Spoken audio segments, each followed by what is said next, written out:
দর্শক, ইস্পাহানি মির্জাপুর চিয়া মুক্তবাক অনুষ্ঠানে আপনাদের সবাইকে স্বাগত জানাচ্ছি। শুরুতেই জানিয়ে দেব আজকের শিরোনাম।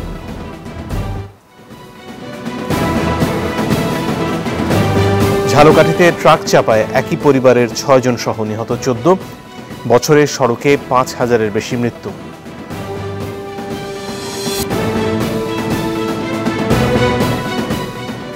মধ্যপ্রাচ্যে তীক্ষ্ণ নজর রাখার নির্দেশ প্রধানমন্ত্রীর। পণ্য আমদানি বাধাগ্রস্ত হলে নতুন রূপরেখা।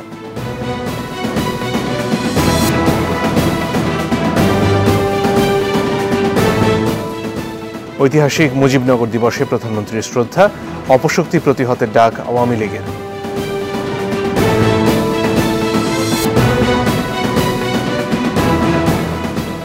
বাড়ানো যাবে না সয়াবিন তেলের দাম, ব্যবসায়ীদের চাওয়ায় ট্যারিফ কমিশনের মানা।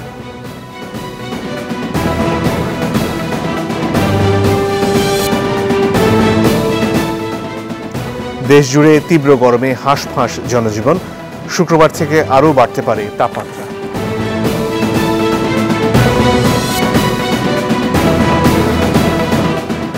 দর্শক, আজ আপনাদের সাথে আছি আমি মনসুর আল মতিন। আজকে সাম্প্রতিক রাজনীতির বিভিন্ন বিষয় নিয়ে আমরা কথা বলবো। কথা শুরু করব আমরা উপজেলা নির্বাচন নিয়ে। এ নিয়ে কথা বলতে ৩ জন সম্মানিত অতিথি রয়েছেন আমাদের সাথে। আছেন জনাব অসীম কুমার উকিল, তিনি সাংস্কৃতিক সম্পাদক বাংলাদেশ আওয়ামী লীগ এবং সাবেক সংসদ সদস্য। আছেন ডক্টর আসাদুজ্জামান রিপন, তিনি বিশেষ সম্পাদক বিএনপি, এবং আছেন জনাব মাসুদ কামাল, সিনিয়র সাংবাদিক। আপনাদের 3 জনকেই স্বাগত আমাদের এই অনুষ্ঠানে। দর্শক, উপজেলা নির্বাচন বর্জনের সিদ্ধান্ত নিয়েছে বিএনপি এবং এ নিয়ে আজকে বিএনপির নেতারা কথা বলেছেন। তাদের বক্তব্যের অংশবিশেষ নিয়ে একটা প্রতিবেদন দেখে আমরা আলোচনায় আসবো। 10 এপ্রিলকে প্রজাতন্ত্র দিবস ঘোষণার দাবিতে জাতীয় প্রেস ক্লাবে জেএসডির এই আলোচনা সভায় বক্তারা বলেন, 16 বছর ধরে ক্ষমতায় থেকে মিথ্যার বীজ বপন করেছে সরকার। আওয়ামী লীগ মুক্তিযুদ্ধের চেতনাকে যাতনায় পরিণত করেছে বলেও মন্তব্য করেন তারা। বাংলাদেশের মানুষের দুটো গুরুত্বপূর্ণ আকাঙ্ক্ষা তৈরি হয়েছে। একটা হচ্ছে গণতন্ত্রের আকাঙ্ক্ষা, যেটাই আসলে এই সংগ্রামের এই পর্যায়ে বলা চলে নিয়ে এসছে। তারা ৮০-৮৫% মানুষের বিরুদ্ধে দাঁড়িয়ে তারা পুরোপুরি একটা গায়ের জোরে এখন তারা সরকারে আছেন। যে দেশে প্রধান বিচারপতিকে কান ধরে বের করে দেওয়া যায়, সেই দেশে বিচার নাই, আইন নাই, সেই দেশে কর্তার ইচ্ছায় কর্ম, তার বাইরে কিচ্ছু চলছে না। প্রধান আলোচকের বক্তব্যে উপজেলা পরিষদ নির্বাচনে অংশ না নেয়ার কথা বলেন বিএনপির স্থায়ী কমিটির সদস্য আমির খুসরো মাহমুদ চৌধুরী। বলেন, নৌকার প্রতি মানুষের আস্থা না থাকায় প্রতীক থেকে সরে এসেছে আওয়ামী লীগ। নৌকা নিয়ে জনগণের কাছে এখন আর যাওয়ারও সাহস নেই। নৌকাকে কিন্তু এখন বাদ দিয়ে দিচ্ছে, অথচ তারাই কিন্তু আইন করছে। আইন কিন্তু বাতিল হয় না, আইন আছে। এই আইন রেখে কিন্তু তারা আবার নৌকা নিয়ে জনগণের কাছে যাচ্ছে না, কারণ ওরা দেখছে বাংলাদেশের জনগণ নৌকা যেখানে আছে তারা সেখানে নাই। বিরোধী জোটের ঐক্য অটুট আছে, সরকার তা বারবার ভাঙার চেষ্টা করেছে বলেও মন্তব্য করেন তিনি। সেই ইতিহাসকে রিভিজিট করার ছাড়া। সুলতান মাহমুদ আরিফ, চ্যানেল 24, ঢাকা। এখানে বিএনপি নেতা আমির খসরু মাহমুদের পাশাপাশি যারা যুগপৎ আন্দোলন করছিলেন বিএনপির সাথে, এমন রাজনৈতিক দলের নেতাদের বক্তব্য আপনারা দেখছিলেন। শুরুতেই আসতে চাই জনাব রিপন, আপনার কাছে। একদিক থেকে বলা হচ্ছে যে বিএনপি গত জাতীয় নির্বাচনে অংশ না নিয়ে আসলে যে রাজনীতির মাঠ থেকে এখানটা ছিটকে পড়েছে, আওয়ামী লীগ তরফ থেকে সেরকমটাই বলার চেষ্টা করা হচ্ছে। আর অন্যদিকে বিএনপির তরফ থেকে বলা হচ্ছে যে এই উপজেলা নির্বাচনে আসলে আওয়ামী লীগের নিজের প্রতীক নিয়ে লড়াই করার সাহস নেই, তাই এখানে প্রতীক দেয়া হচ্ছে না। কিন্তু এই দিনের পর দিন নির্বাচন থেকে দূরে থেকে আসলে কি বিএনপির নেতাকর্মীরা এক ধরনের হতাশায় ভুগবেন না এবং একটু জনসম্পৃক্ততা থেকে দূরে সরে যাচ্ছেন না? ধন্যবাদ আপনাকে। আমি ঈদের পরে, নববর্ষের পরে আমি গতকালই গ্রামে গেলাম। তো দুটো ইউনিয়নের নেতৃবৃন্দর সাথে আমার নিজের থানায় কথা হলো। আর আরেকটু অনুষ্ঠানে আমার পার্শ্ববর্তী উপজেলা, সেটাও আমি যদি আল্লাহ যদি আমাকে নির্বাচন করান তাহলে ওই পার্শ্ববর্তী উপজেলা টঙ্গিবাড়ি উপজেলা, সেখানেও আপনার বিভিন্ন আমাদের দলের নানা অঙ্গ সংগঠনের নেতৃবৃন্দ, মূল দলের নেতৃবৃন্দের সাথে এই আপনার উপজেলা নির্বাচনে অংশগ্রহণ করা না করা নিয়ে আলোচনা হলো। আমি খুব অবাক বিস্ময়ে আমি অভিভূত হয়েছি যে আমাদের কর্মীদের, তৃণমূল পর্যায়ের কর্মীদের ভীষণ দৃঢ় মনোবল দেখে, এবং নেতাদের তরফ থেকে তো আপনার একেবারে একটা অ্যাসার্টিভ কথাবার্তা তো মোটামুটি অনেক পরে আসলো, কিন্তু কর্মীদের মনোভাব অনেক আগে থেকে এরকম। তাদের বক্তব্য হচ্ছে যে যেই দলের স্থানীয় নেতৃবৃন্দ আমাদেরকে মামলা দিল, হামলা করলো, আমরা নিরীহ মানুষ, গ্রামের মানুষ অনেক মানে নিপীড়ন শিকার হলাম, না হোক মানে অর্থাৎ যেই ধরনের অভিযোগে তাদের বিরুদ্ধে মামলাগুলো হয়েছে নির্বাচন আগে, এই ধরনের অভিযোগে তো আমরা অভিযুক্ত ছিলাম না, এই কাজগুলো আমরা করিনি, অথচ আমাদেরকে মানে সাফার করতে হলো। আজকে সেই মানে দলটি নির্বাচনের আয়োজন করেছে বা সরকার আয়োজন করেছে, সেখানে নির্বাচনে গেলে আমাদের ফায়দাটা কী হবে? এন্টায়ার প্রশাসনটা, এই যে উপজেলা প্রশাসন, এন্টায়ার প্রশাসনটা একেবারেই আপনার সরকারের অনুগত প্রশাসন। হ্যাঁ, আপনি বলবেন প্রশাসন কি সরকার অনুগত থাকবে না? হ্যাঁ, সরকার অনুগত থাকবে, কিন্তু মানে আপনার একেবারে দলদাস প্রশাসন তো মানে আপনার কাম্য না। এখন তো আপনার প্রশাসন অনেক স্তরে আপনি দেখবেন যে মানে অসীম কুমার উকিল যতটা রেশনালি কথা বলবেন, ওখানে মাঠে দেখবেন যে ওখানকার আপনার মানে কোনো জায়গায় টিএন এবং নানান কর্মকর্তারা তারা যে কী পরিমাণ আওয়ামী লীগ, আর আপনাকে আমি ছোট্ট একটা উদাহরণ দিতে চাই। আমার অসীম আপনার মধ্যে প্রাইভেটলি বলেছিলাম কেন আমি জানি না, আমার নিজের জায়গা, আমার স্ত্রী, তিনি একজন ব্রিটিশ বংশোদ্ভূত বাংলাদেশি ডাক্তার, তিনি আমাদের এলাকায় তিনি একটা খামার করবেন।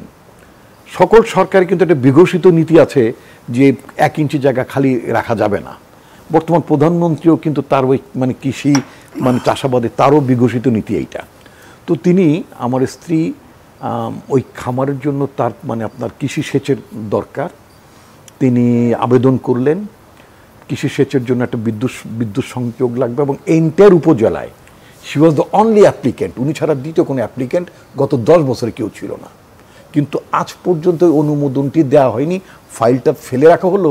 বিকজ অফ দ্যাট ওরা খবর নিয়ে দেখলো যে যেই ভদ্রমহিলা অ্যাপ্লিক্যান্ট, তিনি হচ্ছেন বাংলাদেশ জাতীয়তাবাদী দলের একজন ছোটোখাটো একজন মানে জনগণ, যেহেতু দলের লোকেরা নেতা বলে, সেই অর্থে আমি নেতা বলছি, নিজেকে আমি নেতা মনে করি না, যে আসাদুজ্জামান রিপনের স্ত্রী, অতএব এটা দেওয়া যাবে না। সরকার কি না করেছে? প্রধানমন্ত্রী না করেছে? কৃষিমন্ত্রী না করেছে? নিশ্চয়ই না। কিন্তু ওই টিএনও কিন্তু আপনার দিলই না। আজকে মোর দেন আপনার 2 বছর ফাইল ওভাবেই আছে। তো এই যে আপনার মানে আপনার স্তরটা, মানে প্রশাসনিক স্তরটা যে জায়গাতে আছে, সেই জায়গায় আপনি নির্বাচন করবেন বিরোধী দল থেকে, ফলাফল আপনার অনুকূলে আসবে, হাউ ইট কামস। কিন্তু নির্বাচন করলে তো মানুষের কাছে যেতে হয়, এক ধরনের আলাপ আলোচনা হয় মানুষজনের সাথে। একেবারেই যদি আপনারা এই নির্বাচনের দৌড় থেকে স্থায়ীভাবে সরে থাকেন আপনাদের দাবি পূরণ না হওয়া পর্যন্ত, তাহলে আসলে দলের ভবিষ্যৎ কি? আপনি যে মানুষজনের কথা বললেন না, এখন এই মানুষজন কিন্তু একেবারে বিভাজিত। একটা আওয়ামী লীগের মানুষজন, আর একটা আওয়ামী লীগের বিরুদ্ধ পক্ষের মানুষজন, দুটো মানুষজন আলাদা। তবে আওয়ামী লীগের আমাদের মানে যেটা আমাদের রিয়েলাইজেশন বলেন, আমাদের মানে এভলিউশন যেটা বলেন, আমরা যেটা মানে চিন্তা করি, অ্যানালাইসিস করি, আমরা যেটা দেখলাম সেটা হচ্ছে যে এখন আওয়ামী লীগের লোকজনও কমে গেছে। কারণ আওয়ামী লীগের লোকজন যদি আওয়ামী লীগের মার্কাতেও থাকতো, তাহলে তো তারা আপনার নৌকা মার্কা ইলেকশন করতেন। তাদের তো নৌকা মার্কা তারা ইলেকশন করার সাহস পাচ্ছেন না, কারণ যখনই তারা নৌকা দিচ্ছেন তাদের ভয় হচ্ছে যে নৌকার প্রতি ওই মানে এক ধরনের বিদ্বেষ চলে আসছে। নৌকা ডুবানোর জন্য অনেকে ব্যস্ত হয়ে যাবেন দলের মধ্য থেকে বা বিভিন্ন। এখন 15 বছর ক্ষমতা থাকতে থাকতে নানান ভেস্টেড ইন্টারেস্টেড গ্রুপ তৈরি হয়ে গেছে না? তো সুতরাং এমনি একটা খেলা, আওয়ামী লীগ তার নিজের গৃহদাহের মধ্যেই জ্বলুক না, বিএনপিকে এখানে আর অংশগ্রহণ করার দরকার কি? তারা বলেছে না যে আমি দামি করবো, তো আমি দামি করে তারা দেখুক যে মানে যেই বিষ বৃক্ষ তারা গত নির্বাচনে একটি ইনক্লুসিভ ইলেকশন মানে না করার নামে তারা যে আমি দামি নির্বাচনটা করেছেন, সেইটার যে অভিঘাত তাদের দলকে কিভাবে মানে ইয়ে করছে, আপনার মানে আক্রান্ত করছে, সেটা তারা এখনই দেখছেন। এই যে আপনার আমি যদি বলি, এই যে নাটোরে আপনার যে কি বলে মানে আপনার যে প্রযুক্তি মন্ত্রী কি নাকি পলক, হ্যাঁ জি, মিস্টার পলক, তো জোনায়েদ পলক, মিস্টার পলকের হলফনামার মধ্যে দেখা গেছে উনি যখন প্রথম নির্বাচন করলেন তিনি ধার দেনা করে ইলেকশন করছেন, হলফনামা উল্লেখ করেছেন, এখন শত শত কোটি টাকা। এবং উনি নিজে এমপিও ক্ষান্ত নন, প্রতিমন্ত্রীও ক্ষান্ত নন, ওনার শ্যালককে ইলেকশনে দাঁড় করাইতে হবে। এবং শ্যালক ইলেকশন করে নিজের দলের লোককে কিডন্যাপ করে নিয়ে আসে, অমানসিকভাবে মানে আপনার নির্যাতন করেছে। দেলোয়ার বলে এক ভদ্রলোক, এখন পর্যন্ত তার আপনার জ্ঞানী ফিরছে না। এইরকম এই ধরনের একটি নির্বাচনে বিএনপি যাওয়ার কোনো মানে জাস্টিফিকেশন ছিল? অনেক ধন্যবাদ, আমার মনে হয় বোঝা গেছে। জনাব অসীম কুমার উকিল, আপনার কাছে আসতে চাই। আওয়ামী লীগ ভয়ে প্রতীক দিচ্ছে না, এটা বিএনপির বক্তব্য। এর পাশাপাশি যেটা জনাব রিপন বলছিলেন যে এই নির্বাচনের ফলাফল আগেই নির্ধারিত, তাই এতে অংশ নিয়ে আসলে বিএনপির কোনো লাভ নেই। আপনার কি মনে হয়? আপনাকে ধন্যবাদ, সহ-আলোচকদের স্বাগত। যারা মধ্যরাতে টেলিভিশন সেটের সামনে বসে অনুষ্ঠান দেখছেন তাদেরকে শুভেচ্ছা। আমরাও এই সময়টাতে গ্রামে ছিলাম, বিশেষ করে ঈদের শুভেচ্ছা বিনিময় থেকে শুরু করে বাংলা নববর্ষ কটা দিন গ্রামে ছিলাম। গ্রাম থেকেই রাজধানীতে এসেছি। এই সময়টা গ্রামে অনেক ভালো কেটেছে। মূল কারণটা হলো উপজেলা পরিষদের নির্বাচন। উপজেলা পরিষদের নির্বাচন হবে, সেই নির্বাচনকে ঘিরে নির্বাচনে যারা অংশগ্রহণ করতে চায় তারা সবাই মাঠে আছে, তারা সবাই ভোটারের দ্বারে দ্বারে যাচ্ছে। সব কিছু মিলে এই ঈদ তো একটা উৎসব, তার পরবর্তীতে বাংলা নববর্ষ একটা উৎসব। এই উৎসবগুলিকে মহোৎসবে পরিণত করেছে এই নির্বাচন ঘোষণার কারণে। নির্বাচনটা এগিয়ে যাচ্ছে এবং সঠিক সময়ে সুন্দরভাবে নির্বাচনটা হবে। কেউ কেউ নির্বাচনে অংশগ্রহণ করবে না, এটা তাদের দলীয় সিদ্ধান্তের বিষয়। কেন, কী কারণে, সেই গবেষণাটা তারাই করবে। আমরা বরঞ্চ কীভাবে নির্বাচনটাকে সুন্দর করে এগিয়ে নেওয়া যায় সেই কাজটুকুই করি। বিএনপির এই সিদ্ধান্তটা স্পষ্টতই আমার কাছে মনে হয় এটা আত্মঘাতী সিদ্ধান্ত। একের পর এক এই আত্মঘাতী সিদ্ধান্তের উপর দাঁড়িয়েই অনেকটা আমাদের যে কথা কইসি একের বাইরে যাব না, সেই জায়গাতে আছে।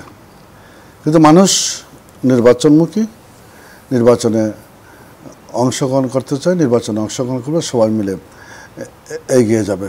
এবং রাজনীতিতে ক্ষমতার পালাবদল, রাজনীতিতে মানুষের জন্য কিছু করার যে মতামত, সেই মতামতটা সাধারণ মানুষ দেয় নির্বাচন প্রক্রিয়ার মধ্য দিয়ে। নির্বাচন প্রক্রিয়াটাই ক্ষমতার পালাবদলের বা জনমত যাচাইয়ের সর্বোৎকৃষ্ট পন্থা, যে পন্থার মধ্য দিয়ে আমরা স্বাধীনতার 52 বছর অতিক্রম করেছি। পৃথিবীর দেশে দেশে যে পন্থাটিকেই সর্বজন স্বীকৃত, বাংলাদেশে সেই পন্থা ধরে এগিয়ে যাচ্ছে। কেউ নির্বাচনে অংশগ্রহণ না করা এটা তাদের দলীয় সিদ্ধান্ত, দলীয় সীমাবদ্ধতা, দলীয় ব্যর্থতার বিষয়।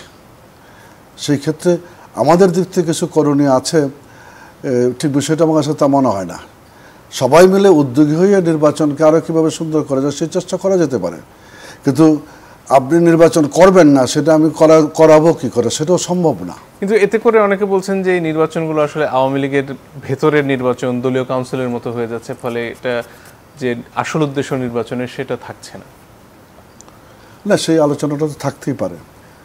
সেই মানে বিএনপি নির্বাচনে অংশগ্রহণ করে সেই নির্বাচনের চেহারা বা সেই নির্বাচনের রেজাল্ট এবং তা নিয়ে ক্রিয়া প্রতিক্রিয়া যেটা হবে, বিএনপি নির্বাচনে অংশগ্রহণ না করার কারণে একটা পাল্টা প্রতিক্রিয়া থাকবেই।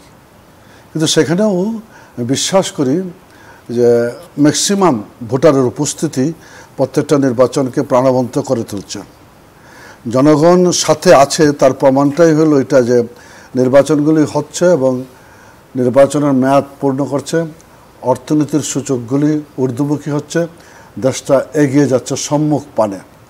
জনগণ সাথে আছে বলেই সেটা সম্ভব হয়েছে এবং এটাই মাপকাঠি ধরে আমরা অগ্রসর হচ্ছি। দশম একাদশ দ্বাদশ জাতীয় সংসদ নির্বাচনের ভিন্ন ভিন্ন প্রেক্ষাপট ছিল, সেই জায়গা থেকে উত্তরণ ঘটে আজকে আমরা যখন এখানে এসে দাঁড়িয়েছি স্থানীয় সরকার নির্বাচনকে সামনে রেখে, তখন এটা আরও স্পষ্টত বাংলাদেশের মানুষ বর্তমান সরকারের ছায়াতলে ঐক্যবদ্ধ হয়েই কাজকর্ম করার মধ্যে দিয়ে দেশটাকে সম্মুখপানে এগিয়ে নিয়ে যেতে চাচ্ছে। ধন্যবাদ। জনাব মাসুদ কামাল, আপনার কাছে আসতে চাই। এই যে একদিক থেকে বলা হচ্ছে যে নির্বাচন অর্থহীন, এটা কেবলমাত্র আওয়ামী লীগের অংশগ্রহণে হওয়ায় এখানে আসলে নির্বাচনের মূল উদ্দেশ্য ব্যাহত হচ্ছে। অন্যদিক থেকে আবার ওবায়দুল কাদের বলার চেষ্টা করেছেন যে নির্বাচনে বিএনপির অনেকেও চলে আসবে, যদিও সে সংখ্যা খুব বেশি নয় বলে এখন পর্যন্ত গণমাধ্যমের খবর। এই উপজেলা নির্বাচনের আসলে যে উদ্দেশ্য স্থানীয় সরকার গঠন এবং সেখানে স্থানীয় সরকারকে শক্তিশালী করা, তার কাছাকাছি আদৌ আমরা যেতে পারছি নাকি এটা দিনের শেষে স্থানীয়ভাবে এমপিদের প্রভাব বিস্তারের একটা রাস্তা হয়ে থাকছে? না, আপনি যেটা বললেন সেটা আসলে স্থানীয় সরকার যে কনসেপ্টটা সেটার মানে একদম মানে কাছাকাছি তো দূরের কথা, আমরা দূরবর্তী অবস্থানেও নাই। এখন যে স্থানীয় সরকারের যে কাঠামো আমরা দেখতে পাই এটা আসলে একটা অর্থহীন একটা ব্যাপার আমার মাঝে মাঝে মনে হয়। কারণ দেখেন এখানে উপজেলার চেয়ারম্যান যিনি জনগণের দ্বারা নির্বাচিত হচ্ছেন, ওনার ওইখানে ওই উপজেলায় ওনার প্রশাসনিক ক্ষমতা উপজেলা নির্বাহী কর্মকর্তার চেয়েও কম। এটা এটা মানে একদম মানে উনিও জানেন, এটা সবাই জানেন। আবার আরেকদিকে জনগণ দ্বারা নির্বাচিত এই ব্যক্তিটিকে যে কোনো সময় যে কোনো ছুতানাতায় কলমের এক খোঁচায় স্থানীয় সরকার মন্ত্রণালয় তাকে বাতিল করে দিতে পারে। এই যে সিস্টেমটা, এটাই তো গণতন্ত্রের বিরোধী। যে যাকে জনগণ নির্বাচিত করলো ভোটের মাধ্যমে, তাকে একটা প্রশাসনিক অর্ডারে প্রশাসনিক আদেশে তাকে বাতিল করে দেওয়া, এটাই তো গণতন্ত্রের বিরোধী আমি মনে করি কনসেপ্টটা। তো এটা আমাদের এখানে চলছে, এটা হলো একদিক। আর যদি নির্বাচনের কথা বলেন, বিএনপি নির্বাচনে অংশ নিচ্ছে না।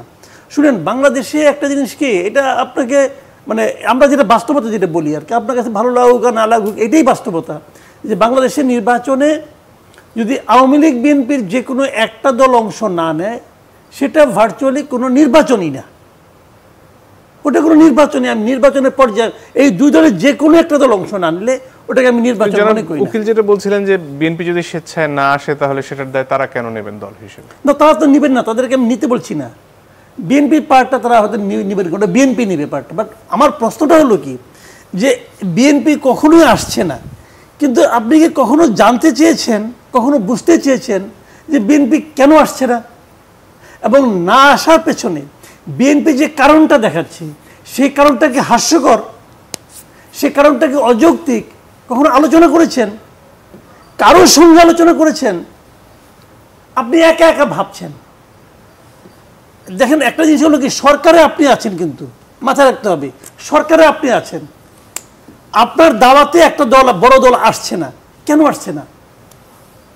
ওই যে বিয়ে বাড়িতে হয় না, আমি দাওয়াত করছি, দেখা গেলো যে আমি 100 জনকে দাওয়াত করলাম, এর মধ্যে 80 জনে আসলো না। আমি বললাম আমার তো কোনো দোষ নাই, আমি তো 100 জনের বাড়িতে কার্ড পাঠাইছি, তারা আসলো না কেন 80 জন? ওই 80 জন খারাপ, আমি বলতেই পারি, কোনো সমস্যা নাই। 20 জন তো আসছে, অথবা 20 জনের গতবার আসছিল 20 জন, এবার আসছে 22 জন, অথবা আসছে 27 জন, আমি বলে একটা আত্মতৃপ্তি পেতে পারি। কিন্তু প্রশ্নটা হলো, ভাই আপনি কেমন লোক যে আপনি দাওয়াত করে লোকজন আসে না কেন? বেশিরভাগ লোক আসে না, আপনাকে ওই 25টা 27 এটা নিয়ে আপনাকে আত্মতৃপ্তি পেতে হচ্ছে কেন?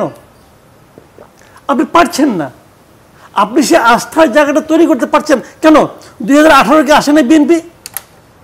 আস্থা নিয়েই তো আসছিল তো। কি করছেন তাদেরকে কি করছে? বিএনপির মওদুদ আহমেদের মতো লোক, যে নাকি তার এই আপনার ওই মানে নোয়াখালীতে ওদের সঙ্গে যার ভোটের ডিফারেন্স 5000-এর চেয়ে কম হয়, সেখানে আপনি তাকে 2 লাখ ভোটের ডিফারেন্স হারাই দিলেন। তো এগুলো তো দেখছে লোকে, বিশ্বাস করছে কেউ?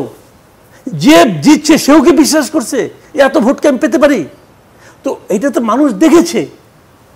তো এটা বাস্তব রে ভাই। এখন যে আপনি নির্বাচনটাকে শেষ করে, যে আজকে দেখলাম একটা আপনার আমেরিকার একটা প্রতিষ্ঠান, তারা ওই যে 2টা সূচক করেছে, স্বাধীনতা সূচক, আটলান্টিক কাউন্সিল, আরেকটা হলো স্বাধীনতা সূচকে 164 দেশের মধ্যে আমি আছি 141তম স্থানে। বিরাট অর্জন।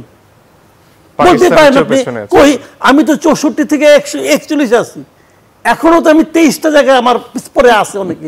এটা একটা প্রাপ্তি হতে পারে, আপনি কিন্তু ওইভাবে ভাবতে পারেন, ভাবলে আপনি কেউ না করবে না। এবং এই ভাবনার ক্ষেত্রে এই যে সূচকটা, বলবেন যে ওরা তো বিএনপি করে, ওরা বিএনপি করে, আপনি বলে তৃপ্তি পেতে পারেন ভাই। আপনি বলবেন আপনার ছোট ভাই শুনবে, আপনার খালাতো ভাই হাততালি দিবে, এই তো হবে। কিন্তু বাস্তবতাটা কি? যারা দেখছে বাইরের লোক, এবং তারা বলছে যে এই সূচকটার উপর নির্ভর করে কি বিদেশি বিনিয়োগ। আপনি বলবেন না আমার কোনো বিদেশি বিনিয়োগের অভাব নাই, বেঁচে যাচ্ছি, আপনি বলে তৃপ্তি পেতে পারেন, কিন্তু বাস্তবতা সেটা নয়। এই নির্বাচন ব্যবস্থাকে শেষ করে দেওয়ার জন্য যা যা করা দরকার আল্লাহর রহমতে আমাদের দেশে হচ্ছে, সেখানে আপনি আশা করছেন ওরা আসে না কেন, ওরা দুষ্ট, ওরা খারাপ বলতে পারেন, বলে বলে আনন্দ পাবে। আচ্ছা বিএনপি নির্বাচন আসছে না, উবায়দুল কাদের টেনশন দেখছেন, বলছেন না অনেক আসছে, বিএনপি আসলে আর না আসলে আপনি আনন্দের কি আছে রে ভাই, আপনি আনন্দিত হন কেন? কারণ আপনি জানেন তারা আসছে না, এটা বলে আপনি মানুষকে একটা সান্ত্বনা দেওয়ার চেষ্টা করছেন যে ওরা কিন্তু আসছে 50, আমার কাছে হিসাব আছে বলতেছে। জি ধন্যবাদ। একটা বিরতির সময় হয়ে গেছে দর্শক, একটু পরে ফিরে আসছি, আশা করি সাথে থাকবেন।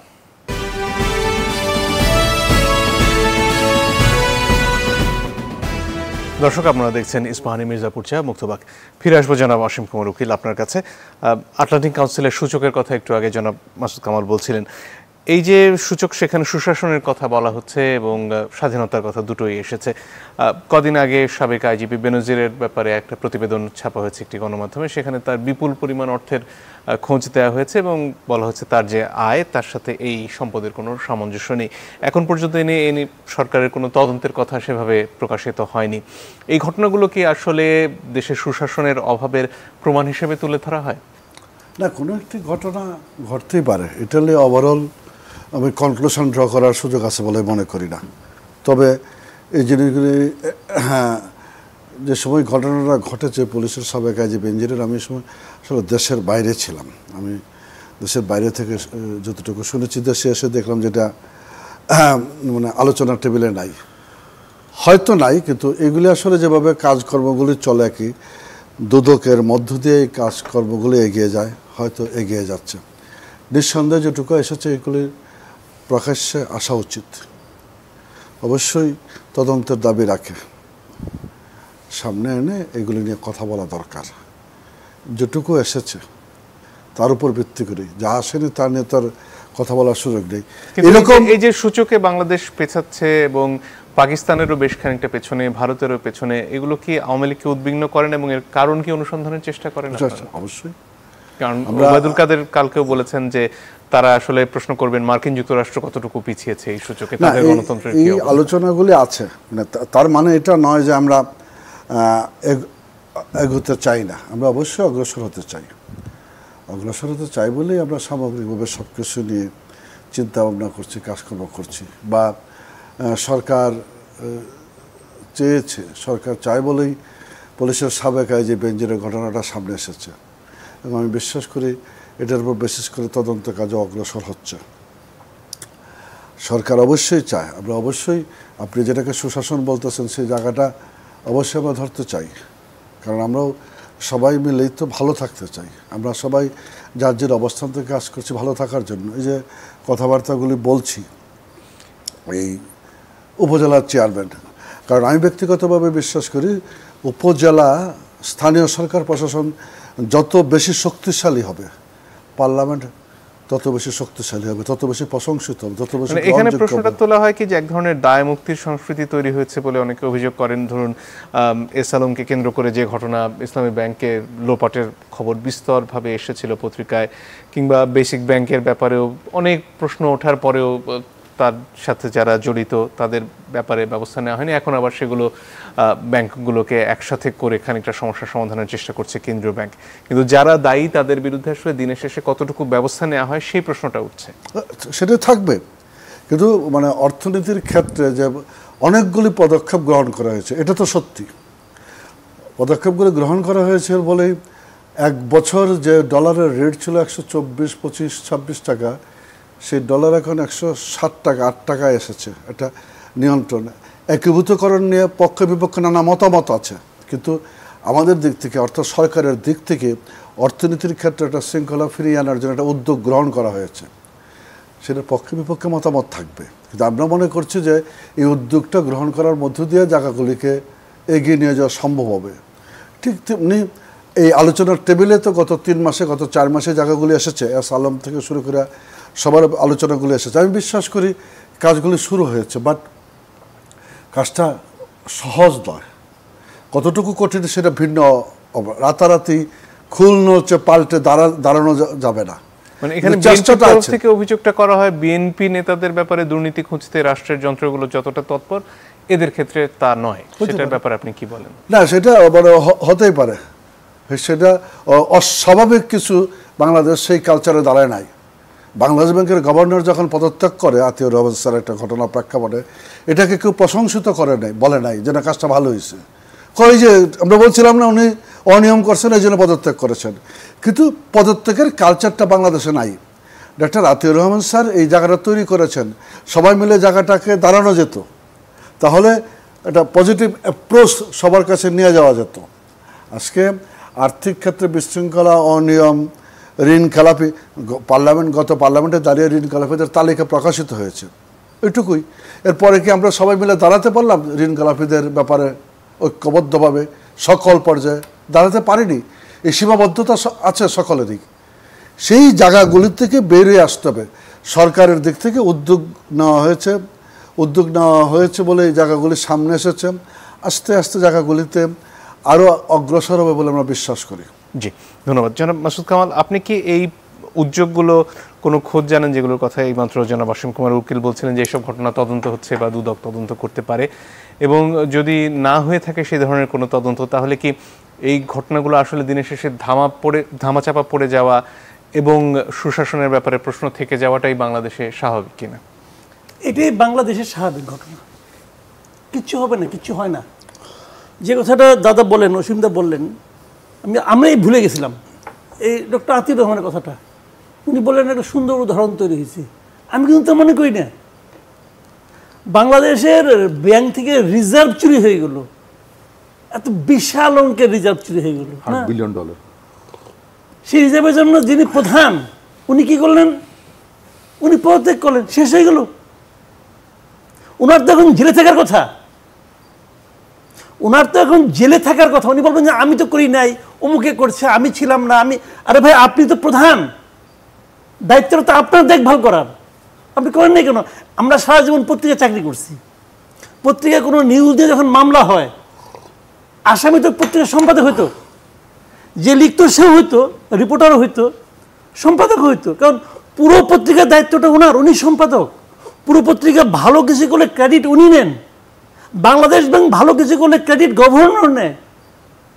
তো বাংলাদেশ ব্যাংকে এত বড় একটা লুটপাট হয়ে গেল, এই অসহায়, আর উনি পদত্যাগ করলেন, উনার মাফ হয়ে গেল। উনি একটা ভালো উদাহরণ তৈরি করলেন, দাদার কাছে মনে হইলো ভালো উদাহরণ হইতো যদি ওনাকে জেলে ঢুকানো হতো। উনি বাইরে ঘুরতেছেন, এখন উনি বেশ বাণী টানি দেন যে অর্থনীতি কীভাবে চলতে হবে। ওনার বাণী আমি কেন শুনবো? উনি তো একজন ব্যর্থ গভর্নর, সবচেয়ে বড় ব্যর্থ গভর্নর বাংলাদেশের ইতিহাসে, যিনি লুটপাট থামাইতে পারেন নাই। তো এখন বলবে অ্যাক্সিডেন্ট, হ্যাঁ অ্যাক্সিডেন্ট হোক। যে গাড়ি, যখন কেউ গাড়ি চাপা দিয়ে মেরে ফেলায় একজন লোককে, ও ড্রাইভারকে শক করে মারে, ইচ্ছা করে মারে, ও শাস্তি হয় না? কিন্তু যেসব ব্যাপারে আসলে এই দুর্ঘটনার প্রশ্ন নেই, সরাসরি দুর্নীতির অভিযোগ জনাব বেনজিরের ক্ষেত্রে যেটা হচ্ছে, সেই ক্ষেত্রে সরকার ভাই এটা কথা বললেন আপনি। আমি বেনজিরের ঘটনাটা বলেন, আপনি বেনজির সাহেব এই ঘটনার পরে পত্রিকায় প্রকাশিত হয়েছে, হওয়ার পর কেউ একটা প্রতিবাদ করছে? কেউ? সরকারের কেউ? বেনজির সাহেব নিজে প্রতিবাদ করার সাহস পাইছে? বেনজির সাহেব কোথাও বলছে এই ঘটনা সত্য না? এ পর্যন্ত বলছে। সে একটা আধ্যাত্মিক স্ট্যাটাস দিছে ফেসবুকে, ওটার অর্থ মানে 25 রকম মানে বাড়ানো যায়। বিশাল এক জ্ঞানী লোক, উনি PhD হোল্ডার, দিয়েছে একটা আধ্যাত্মিক একটা বাণী। তো আধ্যাত্মিক বাণীতে আমি কি করবো ভাই? তুমি বলো তুমি চোর কি চোর না, বলো তুমি এটা কথাটা। এটা বলার সাহস ওনার নাই, কারণ উনি জানে উনি কি। তো উনি কিছু বলে নাই। পত্রিকা যদি মিথ্যা লেখে, পত্রিকার বিরুদ্ধে সেই ব্যবস্থা না হোক, পত্রিকার বিরুদ্ধেও কেউ ব্যবস্থা নেয় নাই। তার মানে পত্রিকার কথাও সত্য। সরকারের কোন একজন মন্ত্রী, দায়িত্বশীল মন্ত্রী কোন একটা মন্তব্য করছে? দায়িত্বহীন গভর্নমেন্টের দল করে কেউ একটা মন্তব্য করছে? করে নাই। দুদকের এক আইনজীবী আছে, বলে কি দুদক কি জিনপুরি নাকি যে ফু দিয়ে ঠিক করে দিবে? ওনারা অপেক্ষা করে কবে তার কাছে কেউ অভিযোগ করবে। কেন এটা পত্রিকাতে লেখা হলো, এটা কি অভিযোগ না? এটা তো পাবলিক ডোমেইন, এটা অভিযোগ করা হয়েছে। আপনি এটা তদন্ত করবেন না, তাও তারা করবে না। মানে দুদকের কাজ হলো, এটা কি ডক্টর ইউনূস না? ডক্টর ইউনূস না, তাহলে আমার কোনো আলোচনা নাই। ইউনূস হলে আমি আসি, আর বেনজির ওটা ব্যাপারটা কোনো। ও তো আমাদের লোক, আওয়ার বয়। তো হিসাবটা দেবে এইখানে। আচ্ছা, এই যে দুর্নীতিটা হয়েছে, উনি যে করেছেন, কেউ জানতো না, সবাই। এখন তো আমি বলবো সবাই জানতো, এখন সবাই বলতেছে এটা নতুন কি, আমি তো আগেই জানি, আমি তো করতে বলছি, করো তুমি, করতেছে। ভাই, এই দেশের মানুষের কাছে এরা যে প্রতিদিন মুখ দেখায়, কথা বলে, এরা কি একবারও ভাবে যে এই সাধারণ মানুষগুলো তাদের সম্বন্ধে কি ভাবে, এই লিডারদের সম্পর্কে তাদের কি মনোভাব, একবারও কি চিন্তা করে না? কেন করে না জানেন? আমি আপনাকে ছোট্ট একটা এক্সাম্পল দিয়ে শেষ করি। এই ইয়াং পোলাপান দেখবেন প্রেম করে না, প্রেমিক প্রেমিকা রিক্সায় উঠে যায়, রিক্সায় বসে বসে তারা অনেক আলাপ সালাপ করে। ওরা কি একবারও চিন্তা করে যে তাদের কথাটা রিক্সাওয়ালা শুনতেছে? করে না। কেন করে না জানেন? ওটাকে মানুষই মনে করে না, ও রিক্সাওয়ালাকে মানুষই মনে করে না। আমি আলাপ করেছি, ও কি? তো আমাদের সরকার আমাদের সাধারণ মানুষকে মানুষই মনে করে না, রিক্সাওয়ালার মতো। কি আমরা প্রেম আলাপ করি, আমি বেনজির কত প্রেম, আমাদের প্রেম করতেছে তারা। এই হলো দেশের অবস্থা। যে দেশের সরকার জনগণকে মানুষই মনে করে না, সেই দেশে আপনারা আলাপ করেন কি নিয়ে? নির্বাচন নিয়ে। নির্বাচনটা কি জিনিস ভাই? নির্বাচন হলো সেই পদ্ধতি যে পদ্ধতিতে জনগণ তার ক্ষমতার প্রকাশ ঘটাতে পারে। ওইটি তো আপনি বন্ধ করে দিচ্ছেন। জনগণ কিছু মনে করলে কি না করলে কি, রিক্সাওয়ালার কি ক্ষমতা আছে তাদেরকে বলা? রিক্সাওয়ালা কি ঘাড় ফিরে বলবে এই যে আপা এই ভদ্রলোকের সঙ্গে যায় না, এই ভদ্রলোকের সঙ্গে আরেকজন লোক আমার সঙ্গে আসছিল আরেক মেয়ে নিয়ে, ও বলবে? ও বলার ক্ষমতা আছে? নাই। ওরকম আমাদের কোনো ক্ষমতা নাই। আমরা দেখি মনে মনে গাইলাই, আর কি করব। ডক্টর রিপন, আপনার কাছে ফিরে আসি। একটা প্রসঙ্গে যখন এই ধরনের কথা ওঠে, আওয়ামী লীগের তরফ থেকে বলা হয় যে বিএনপি এর চেয়েও খারাপ করেছিল এবং ভবিষ্যতেও এর চেয়ে ভালো কিছু করবে না। এই যে রাজনৈতিক দায়মুক্তির সংস্কৃতি, তার বাইরে কি বিএনপি আগে ছিল এবং ভবিষ্যতে যদি বিএনপি ক্ষমতায় আসে, মানুষ কেন বিশ্বাস করবে যে আপনারা এর থেকে ভিন্ন কিছু করবেন? ধন্যবাদ আপনাকে। খুব চমৎকার আলোচনা হচ্ছিল, আমি খুব লোভ সম্বরণ করতে পারছি না এই বিষয়তে একটু অংশগ্রহণ না করে। দেখুন, উনি বলছিলেন যে ওই যে প্রেমিক প্রেমিকার উদাহরণ টানলেন যে রিক্সাওয়ালাকে মানুষ মনে করছেন না।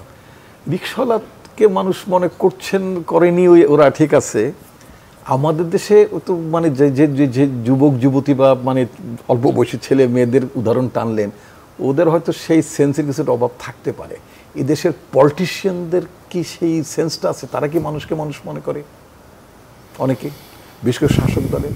আমি যদি ছোট্ট একটা উদাহরণ টানতে চাই, মানে আতাউর রহমান, সেখানে আমার প্রশ্নটা যে বিএনপি ক্ষমতায় গেলেও কি মানুষকে মানুষ মনে করবে? নিশ্চয়ই করতে হবে, করতেই হবে।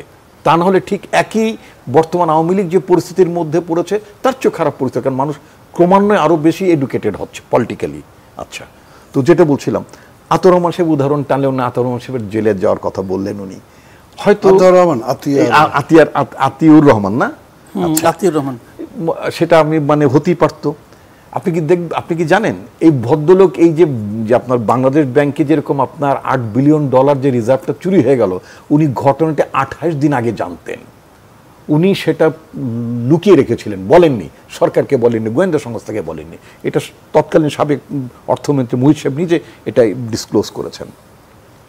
সেটার পানিশমেন্ট তো দূরের কথা, ওনাকে বর্তমান সরকার এমিরেটাস প্রফেসর নিয়োগ করেছে। ক্যান ইউ ইমাজিন এই ধরনের একটা অযোগ্য অপদার্থকে তাকে আপনার এমিরেটাস অধ্যাপক নিয়োগ করা হলো, ফাইন।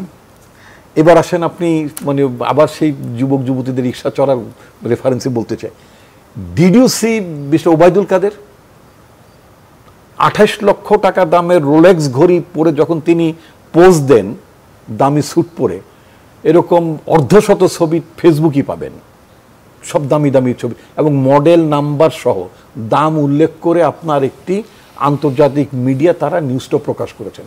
আপনি ওবায়দুল কাদের সাহেব কি কখনো জনগণকে তোয়াক্কা করেছেন যে আমার এই 28 লক্ষ টাকার ঘড়িটার জবাবদিহিটা আমি কেমনে করব, মানুষ কিভাবে দেখব? উনি করেননি। এই ব্যাপারে সাংবাদিকরা, আমি নিউজে দেখেছি, সাংবাদিকরা ওনাকে জিজ্ঞেস করেছিলেন, উনি বললেন যে না, এটা আমার নিজের কেনা না, এটা আমার বন্ধু বান্ধব শুভানুদ্দায় তারা আমাকে দিয়েছেন। ওবায়দুল কাদের সাহেব পাকিস্তানের সাথে বাংলাদেশের দূরত্ব বোধহয় 1200 মাইল। ইমরান খানের কাহিনী উনি মানে বোধহয় পড়েন না। ইমরান খান এরকম উপহার সামগ্রী কিনে নিছিলেন, অভিযোগটা হচ্ছে কম দামে কিনেছেন। সরকারের মন্ত্রী, প্রধানমন্ত্রী এরা যে উপঢৌকন পাবেন, সে একটা নির্দিষ্ট মূল্যমানের বেশি হলে সেটা রাষ্ট্রের তোষাখানায় দিতে হয়। তোষাখানা একটা আইন আছে। তো ইমরান খান কি করেছিলেন, ওই তোষাখানা থেকে ধরেন ঘড়িটার দাম কথার কথা 1 লক্ষ টাকা, উনি হয়তো দেখা গেল যে 90,000 টাকা 70, মানে একটা কম্পারেটিভলি কম মূল্যে উনি ওটা কিনছেন। এই অভিযোগ ওনাকে কিন্তু এখন আপনার পাকিস্তানের মানে জেলে ওনাকে থাকতে হচ্ছে। ওবায়দুল কাদের সাহেব কি আদৌ আইনটা জানেন? উনি মন্ত্রী না, ওনার জানার কথা না? যিনি যেই মূল্যমানের উপঢৌকন উনি নিয়েছেন সেটা রাষ্ট্রের তোষাখানায় দিতে হয়। সরকার যেটা তোষাখানা আছে, তো তোষাখানায় না দিয়ে তিনি মানে সাড়ম্বরে তিনি মানে শুধু পড়েনি এবং রীতিমতো প্রদর্শনও করেছেন, because he doesn't care anyone. উনি কাউকে কেয়ার করেন না। এটা নিয়ে কিছু হবে, পাবলিক কি মনে করলো, আইনের ব্যত্যয় ঘটলো কিনা, এটা উনি আদৌ মনে করেন না। উনি অকপটেই বলেছেন যে আমার বন্ধু দিয়েছে, কিন্তু এই আইনটা উনি জানেন না যে এই মূল্যমানের জিনিসটা ওনাকে রাষ্ট্রীয় কোনো কাজে উপহার পাওয়ার ক্ষেত্রেই তো প্রযোজ্য। নো, আমি এই বিষয়টা আপনি যে কথাটা বলেন, ব্যক্তিগত ক্ষেত্রে উপহার আছে একটা নির্দিষ্ট মূল্যমানের তোষাখানা আইনেই বলা হয়েছে 6,000 টাকার উপরে হলে তাকে জমা দিতে হবে, ব্যক্তিগত কিছু নাই। উনি বাংলাদেশের মন্ত্রীদের মধ্যে মানে তার কোনো আত্মীয় যদি তাকে উপহার দেন সেক্ষেত্রে এটা প্রযোজ্য। সে মন্ত্রী থাকা অবস্থায় উনি যে কোনো ধরনের উপহার গ্রহণ করলে যদি সেটা মূল্যমান 6,000 টাকার বেশি হয়, ওনাকে ডিক্লেয়ার করতে হবে এবং রাষ্ট্রীয় তোষাখানা জমা দিতে হবে। এটা বাংলাদেশের আইন এবং এটা বাংলাদেশের সাবেক ক্যাবিনেট সেক্রেটারি তিনি এক্সপ্লেনও করেছেন। এই যখন সাংবাদিকের প্রশ্নটা করলেন তখন এটা এক্সপ্লেন করলেন। এখন কথা হচ্ছে কি যে ওই যুবতীরা রিক্সায় ওঠার সময় তারা কেয়ার, রিক্সাওয়ালাকে কেয়ার নাও করতে পারে। আমাদের দেশের সরকার, আমাদের দেশের প্রধানমন্ত্রী, আমাদের দেশের মন্ত্রী, তারা কি জনগণকে কেয়ার করে? আমরা তো একসালা মানে গাপ হয়ে গেছি নাকি? উনি যেটা বললেন ওনার আলোচনার, আপনি যখন মন্ত্রী হবেন তখন এর ভিন্ন হবে কিনা 100 বার হবে, হতেই হবে। ওই জবাবদিহিতার জায়গাটায় যদি না যাওয়া যায়, আমি যেটা বলছি, বিএনপি আজকে এই বিষয়গুলো নিয়ে কথা বলছে, সোচ্চার হচ্ছে। আজকে যদি সে থোরবড়ি খারাবড়ি থোর যেই কাজগুলো আওয়ামী লীগ করছে, একই কাজগুলো যদি বিএনপির কোনো মন্ত্রী, ধরেন আমি যদি যোগাযোগ মন্ত্রী, আমি যদি বলি ঠিক আছে ওবায়দুল কাদের সাহেব 28 লাখ টাকার দামের রোলেক্স ঘড়ি পরে, আমি নইলে একটা 32 লাখ টাকার দামের পড়লাম, অসুবিধা কি? দরকার রোলেক্স কোম্পানির মডেল হয়ে গেলাম না, ইম্পসিবল। জনগণ এটা ভালো চোখে নেয় না। পলিটিশিয়ানস, আমি বলছি ইরেসপেক্টিভ অফ পলিটিক্যাল পার্টিস, দলমত সকল রাজনীতিকদের একটি জিনিস খেয়াল রাখতে হবে, তারা কিন্তু দে আর বিং মনিটরড। জনগণের আয়নায় কিন্তু তাদের চেহারা ধরা পড়ে। হয়তো প্রকাশ হচ্ছে কিন্তু আপনি শুনছেন না, বা আপনি শোনার মতন জ্ঞান আপনার নাই, দৃষ্টিশক্তি নাই, বোধ নাই, কিন্তু পাবলিক কিন্তু দিনের শেষে আপনাকে নিয়ে আমাকে নিয়ে কি আলোচনা হচ্ছে একটু কান পাতলি কিন্তু শোনা যাবে। এই যে ধরুন আপনার নির্বাচনের ঠিক ইমিডিয়েট আগ দিয়ে ওবায়দুল কাদের সাহেবের আবার উদাহরণ টানবো, ওনাকে যখন জিজ্ঞেস করা হলো যে আপনার দলের মানে সাবেক এমপি মন্ত্রী অমুক তমুক ইত্যাদিরা সব ফুলে ফেপে নৌকা তো জাহাজ হয়ে গেল, অবস্থাটা এরকম কেন? তখন উনি বললেন যে এখন সময় নেই, এখন আর তদন্ত করার সময় নেই। ওয়েল, 7 জানুয়ারি ইজ ওভার, নির্বাচন হয়ে গেছে। এখন তো জানুয়ারি মাস চলে গেল, ফেব্রুয়ারি চলে গেল, মার্চ চলে গেল, এপ্রিল প্রায় যাচ্ছে। আপনার প্রায় 2.5-3 মাস তো হয়ে গেল, বা আরো 3 মাসের বেশি হয়ে গেল। আপনি এখন পর্যন্ত ওদের বিরুদ্ধে দলের যে সমস্ত এমপিরা যারা ধার দেনা করে যারা জীবন ইলেকশন করছিল, তারা কি করে 100 কোটি টাকার মালিক হয়? যাদের মাসে 12, আমি মানে অসীম সাথে আরো কয়েকবার ছিলাম, এই জন্য আর আনবো না, উদাহরণগুলো আনবো না, তাই না? 12,000 টাকা যাদের মান্থলি ইনকাম ছিল, তাদের ইনকাম 75 লক্ষ টাকা অফিসিয়ালি তারা ডিক্লেয়ার করেছে। আপনার পররাষ্ট্রমন্ত্রী হাসান মাহমুদ, যার পররাষ্ট্র বিষয় নিয়ে বেশি কথাবার্তার দরকার, উনি ওবায়দুল কাদের সাথে কন্টেস্ট করে ডেইলি বিএনপির বিরুদ্ধে বিএনপির সময় কথা বলতেই পারে, সে পলিটিশিয়ান। এই হাসান মাহমুদের স্ত্রী, যেই ওনার স্ত্রীর যে আয় 2008 সালে উনি হলফনামায় যা দিয়েছিলেন, কয়েকশো গুণ বেড়েছে। তো এখন এটা তো পত্রিকার হলফনামা রিপোর্টে, জবাবদিহিতাটা কোথায়? ভাই আপনি খালি রিকশাওয়ালার দিকে তাকান কেন? জি, ধন্যবাদ জনাব অসীম কুমার উকিল। আমি তো রিকশাওয়ালার অসহায়ত্বের দিকে তাকিয়েছি। আপনার অসহায়ত্ব নাই? আমি তো আমাকে তুলনা করছি তার সঙ্গে। জি, জনাব অসীম কুমার উকিল, আপনার কাছে আসতে চাই। জনাব ওবায়দুল কাদেরের রোলেক্স ঘড়ি কিংবা জনাব বেনজিরের অগাধ সম্পদের যে অভিযোগগুলো আমরা শুনছি, এগুলোর ব্যাপারে কি সরকারের তরফ থেকে আসলে কোনো স্পষ্ট ব্যাখ্যা দেওয়া হচ্ছে? যে উপহারের কথা এইমাত্র বলেন, আইনে যদি থেকে থাকে যে তাকে এটা ঘোষণা দিতে হবে, তাহলে সরকারের ব্যাখ্যাটা কি আসলে এসব ব্যাপারে? যে ভাষায় যারা মাসুদ কামাল এবং আসাদুজ্জামান রিপন আলোচনাটাকে তুলে নিয়ে দাঁড় করিয়েছে আর কি, সেখান থেকে অগ্রসর হওয়াটা খুব কঠিন। মানে জনাব আসাদুজ্জামান রিপন ডক্টর আতিউর রহমানকে বলতেছে অযোগ্য, অপদার্থ আর কি। দেশের 8 বিলিয়ন ডলার রক্ষা করতে পারবে। আপনি যখন বলছেন আমি শুনেছি, মাঝখানে ঢোকা মানেই হলো যে আপনার ধৈর্যটা কি। আর মাসুদ কামাল ভাই তার বাড়ির কাছের মানুষ আতিউর রহমানকে নিয়ে যেভাবে কথাবার্তা বললো, অবজ্ঞা, মানে এটা অপদার্থ আর কি। ওনার অর্থনীতিবিদ হিসেবে উনি কীভাবে লেখেন সেই প্রশ্নগুলিও তুলছে নাকি। তারপর আলোচনা করা তো খুব ডিফিকাল্ট বিষয় হয়ে যায়। মানে পারস্পরিক শ্রদ্ধাবোধের জায়গাটুকু রেখে যদি আলোচনাগুলি করা যায় তাহলে অনেক দূর অগ্রসর হওয়া যায়। সেটারও তো সুযোগ থাকে না, সেই জায়গাটুকুরও সুযোগ থাকে না। আর আক্রমণ আমি যাব কতটুকু, কোন পর্যায়ে? আমি একজন প্রধান বিচারপতিকে নিয়ে কথা বলবো, সেই সময়ের সেই সম্মানের জায়গাটুকু আমি রাখবো কি রাখবো না, সেটা আমি কতদূর এই আলোচনাগুলোকে নিয়ে যেতে পারি।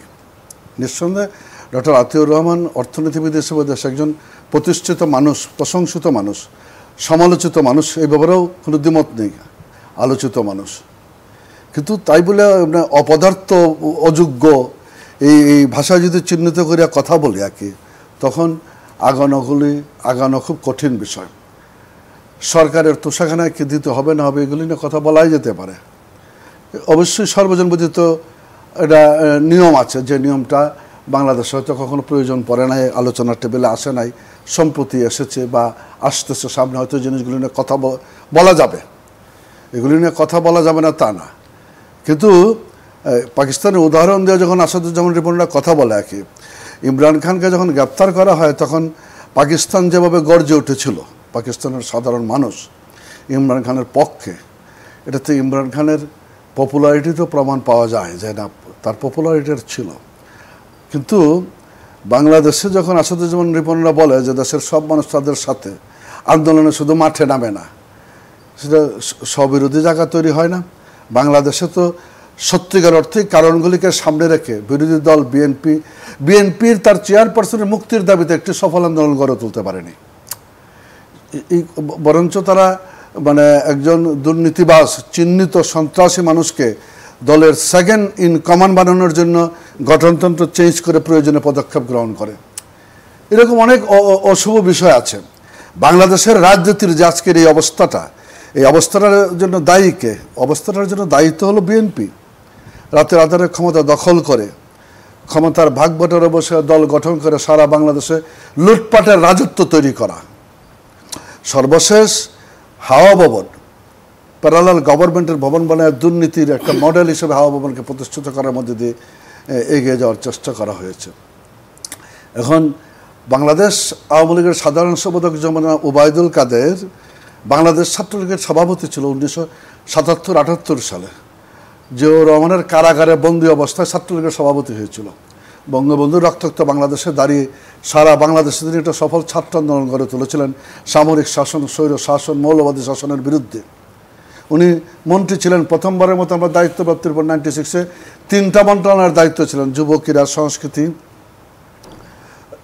যুব ক্রীড়া মন্ত্রণালয়, সাংস্কৃতিক মন্ত্রণালয় এবং ক্রীড়া মন্ত্রণালয়, যুব ক্রীড়া সংস্কৃতি, 3টা মন্ত্রণালয়ের দায়িত্ব পালন করেছেন সফলতার সাথে। তিনি নিঃসন্দেহে একজন সফল মন্ত্রী। বাংলাদেশের যোগাযোগ ক্ষেত্রে যে অবকাঠামোগত উন্নয়ন হয়েছে সেই জায়গাগুলিতে দাঁড়িয়ে কথাগুলি হয়েছে। উনি যখন কথা বলছেন ওনার অভিজ্ঞতার আলোকে কিছু কথাবার্তা বলেন, সেই কথাবার্তাগুলি বাংলাদেশের প্রেক্ষাপটে প্রযোজ্য কি না সেই আলোচনাটা থাকতেই পারে, সেই আলোচনাটা আসতেই পারে।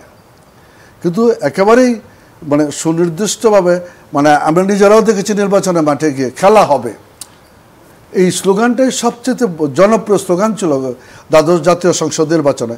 কাদের ভাই যখন বলেছে খেলা হবে তখন অনেকে হাস্যরস কৌতুকও করেছে, কয়টা কোনো স্লোগান হতে পারে কিনা।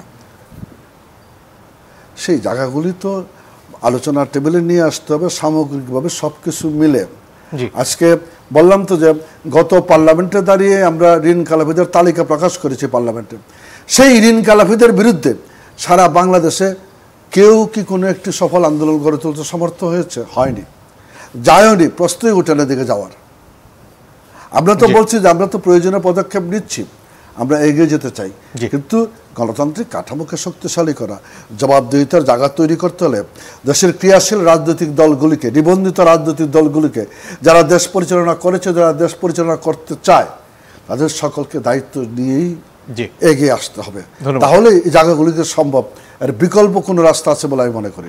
জনাব মাসুদ কামাল, যদি আর কিছু যোগ করার থাকে। না, একটা জিনিস হলো কি, মানে সবই ঠিক আছে, মানে একজন লোক খুব জ্ঞানী হতে পারেন, একজন লোক খুব ভালো চরিত্রের হতে পারেন, সবই ঠিক আছে, বাট উনি যখন ব্যর্থ হন তখন উনি ব্যর্থ।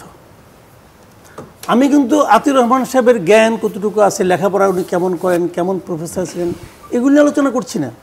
উনি একটা গুরু দায়িত্ব পেয়েছিলেন বাংলাদেশ ব্যাংকের গভর্নর হিসেবে, এবং গভর্নর হিসেবে উনি যা করেছিলেন ফিনিশিংয়ে সেটার সমালোচনা করেছে, এবং উনি ওটা ওখানে ব্যর্থতা পরিচয় দিয়েছেন, এবং এই ব্যর্থতা তুলনাহীন ব্যর্থতা। বাংলাদেশের ইতিহাসে এই যাবৎকালে অন্য কোনো গভর্নরের সঙ্গে এই ব্যর্থতার কোনো তুলনা হয় না, এবং এই ব্যর্থতার কারণে দেশের ক্ষতি হয়েছে $8 বিলিয়ন।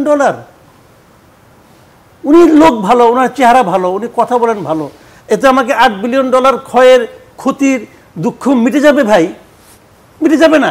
তার সঙ্গে আমাকে পার্সোনাল রিলেশন, সেটা অন্য হিসাব, কিন্তু $8 বিলিয়ন তো জনগণের অর্থ, আপনার কারণে নষ্ট হয়েছে। এই দায়িত্বকে আপনি একবারের জন্য গ্রহণ করেছেন, একবারের জন্য আপনি জাতির কাছে বলেছেন যে আমার এটা ভুল হয়েছে, আমি পারি নাই, আমি লুকিয়ে রেখেছিলাম কয়েক সপ্তাহ, বলেছেন উনি? বলেননি। That is the point. একটা কথা আমি সিম্পল একটা কথা বলি, মানুষের মনে অনেক প্রশ্ন থাকে, অনেক বিষয়ে অনেক প্রশ্ন থাকে, যখন সেই প্রশ্নগুলোর জবাব না মিলে, যখন জবাব না আসে, তখন মানুষ যে যার মতো ভেবে নেয়, এবং এই ভাবনাগুলো সরকারে যারা থাকেন, দায়িত্বে যারা থাকেন, তাদের জন্য ভয়ঙ্কর পরিণতি নিয়ে আসে। এটাই হলো বাস্তবতা। এটাকে মেনে নিতে হবে, এটাকে মেনেই মানুষের উচিত কত দ্রুততার সঙ্গে প্রশ্নগুলি জবাব দেওয়া যায়। আমাদের দেশে এইটাই হলো প্র্যাকটিস, যে জবাব না দেওয়া, ভাবে কি জবাব দেব না, একসময় মানুষ ভুলে যাবে, অথবা মানুষ ভাবে ওকে, মানুষ ভাবুক, মানুষের কি মূল্য আছে, সে তো আমাকে ক্ষমতা থেকে নামাতে পারবে না, পারবেও না। জি, অনেক ধন্যবাদ। জনাব রিপন, যদি আর কিছু যোগ করতে হবে। বন্ধুবর অসীম কুমার উকিল, প্রফেসর আতিউর রহমান সম্পর্কে বলা বা ওবায়দুল কাদের সাহেব সম্পর্কে বলে উনি একটু বিব্রত হতে পারেন বটে, এবং এর পরিপ্রেক্ষিতে তিনি আমাদের দলের গঠনতন্ত্রের পরিবর্তন নিয়ে কথা বলেছেন। ওয়েল, উনি যেটা বলেছেন, আমরা মানে আমাদের দলীয় গঠনতন্ত্রে আমরা পরিবর্তন এনেছি এই কারণে যে আমরা জানতাম যে আওয়ামী লীগ ক্ষমতায় থেকে তারা কি আচরণটি করতে পারে। যারা প্রকাশ্যে বলে যে বিএনপিকে ধ্বংস করে দিতে, এটা ওবায়দুল কাদের সাহেবের নিজের বক্তব্য যে বিএনপিকে ধ্বংস করে দিতে হবে, বিএনপি নামক রাজনৈতিক দলকে টিকতে দেওয়া যাবে না। আজকে যদি খেয়াল করেন, আপনি যদি 1/11 2007 সালে যে মানে আপনার 2007 সালে 1 জানুয়ারিতে যে আপনার একটা মিলিটারি কন্ট্রোল গভর্নমেন্ট এসেছিল, সেই সরকার আমলে শেখ হাসিনার বিরুদ্ধে কতগুলো দুর্নীতির মামলা ছিল আওয়ামী লীগ সভানেত্রীর বিরুদ্ধে, এবং সেই দুর্নীতির সপক্ষে কতগুলো লোক সাক্ষী দিয়েছিল তাদের কাছে। এমনকি খোদ আপনার আওয়ামী লীগ সভানেত্রীর ফার্স্ট কাজিন জনাব মানে শেখ ফজলুল করিম সেলিম, তিনি আপনার মানে তাদের কাছে কি বলেছিলেন, ওবায়দুল কাদের সাহেব টোস্ট বিস্কুট চা খেতে খেতে চুবাইতে কি বলছেন, সেই ভিডিওগুলো তো আপনারা এখনো দেখেন, কারণ পরিস্থিতিটা তখন বৈরী ছিল। জি, আচ্ছা, আজকে যদি ধরুন, আজকে যদি ওবায়দুল কাদের সাহেব এখন যে বড় কথায় কথা বলছেন, আজকে যদি সরকারটা যদি এই ছাতি জনতে বদলে যেত, যদি অন্য কোনো সরকার আসতো, তো ওনার এই ঘড়ির মামলাতে তো ওনার জেলে যেতে হইতো। সুতরাং আপনার দুর্নীতিবাজ এখন সহজে বলে ফেলতে পারলেন, আর খালি সময়টা বদলে গেলে কতগুলো দুর্নীতির মামলা হতে পারতো এবং কোথায় কোথায় জেলে থাকতো, তো সেটাও হিসাবে রাখতে হবে। যদি এই রাজনীতি, এই কালচারের পরিবর্তন আমিও চাই। অসংখ্য ধন্যবাদ দর্শক, আপনাদেরকে ধন্যবাদ। আজকের মতো বিদায় নিচ্ছি।